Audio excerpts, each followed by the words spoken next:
யோபுடைய சரித்திரம் 40ஆம் அதிகாரம். பின்னும் கர்த்தர் யோபுக்கு உத்தரமாக, சர்வ வல்லவரோடே வழக்காடி அவருக்கு புத்தி படிப்பிக்கிறவன் யார்? தேவன் பேரில் குற்றம் பிடிக்கிறவன் இவைகளுக்கு உத்தரவு சொல்ல கடவன் என்றார். அப்பொழுது யோபு கர்த்தருக்கு பிரதியுத்தரமாக, இதோ நான் நீசன், நான் உமக்கு என்ன மறு உத்தரவு சொல்லுவேன்? என் கையினால் என் வாயை பொத்திக் கொள்ளுகிறேன். நான் 2 தரம் பேசினேன், இனி நான் பிரதியுத்தரம் கொடாமலும் பேசாமலும் இருப்பேன் என்றான். அப்பொழுது கர்த்தர் பெருங்காற்றில் இருந்து யோபுக்கு உத்தரவு அருளினார், இப்போதும் புருஷனைப் போல நீ அரை கட்டிக்கொள், நான் உன்னை கேட்பேன், நீ எனக்கு உத்தரவு சொல்லு. நீ என் நியாயத்தை அவமாக்குவாயோ? நீ உன்னை நீதிமானாக்கி கொள்ளும்படிக்கு என் மேல் குற்றம் சுமத்துவாயோ?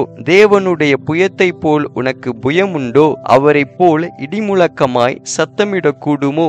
இப்போதும் நீ முக்கியத்தாலும் மகத்துவத்தாலும் உன்னை அலங்கரித்து மகிமையையும் கனத்தையும் தரித்து கொண்டு நீ உன் கோபத்தின் உக்கிரத்தை வீசி அகந்தை உள்ளவனை எல்லாம் தேடி பார்த்து தாழ்த்தி விட்டு பெருமை உள்ளவனை எல்லாம் கவனித்து அவனை பணிய பண்ணி துன்மார்க்கரை அவர்கள் இருக்கிற ஸ்தலத்திலே மிதித்து விடு. நீ அவர்களை ஏகமாய் புழுதியிலே புதைத்து அவர்கள் முகங்களை அந்தரங்கத்திலே கட்டி போடு. அப்பொழுது உன் வலது கை உனக்கு ரட்சிப்பு உண்டு பண்ணும் என்று சொல்லி நான் உன்னை புகழுவேன். இப்போதும் பிகேமோத்தை நீ கவனித்துப் பார். உன்னை உண்டாக்கினது போல அதையும் உண்டாக்கினேன். அது மாட்டை போல் புல்லை தின்னும். இதோ அதனுடைய பெலன் அதன் இடுப்பிலும் அதன் வீரியம் அதன் வயிற்றின் நரம்புகளிலும் இருக்கிறது. அது தன் வாளை கேதுரு மரத்தை போல் நீட்டுகிறது. அதன் இடுப்பு நரம்புகள் பின்னிக் கொண்டிருக்கிறது. அதன் எலும்புகள் கெட்டியான வெண்கலத்தை போலவும் அதன் அஸ்திகள் இருப்பு கம்பிகளைப் போலவும் இருக்கிறது. அது தேவனுடைய கிரியைகளில் பிரதானமான ஒரு கிரியை.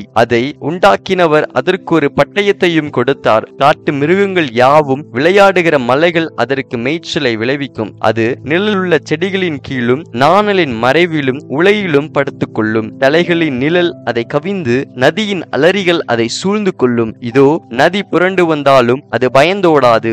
யோர்தான் நதியத்தனை தண்ணீர் அதன் முகத்தில் மோதினாலும் அது அசையாமல் இருக்கும். அதன் கண்கள் பார்த்திருக்க அதை யார் பிடிக்க கூடும்? மூக்குனாங்கயிறு போட அதன் மூக்கை யார் குத்தக்கூடும் என்பதே. ஆமென்.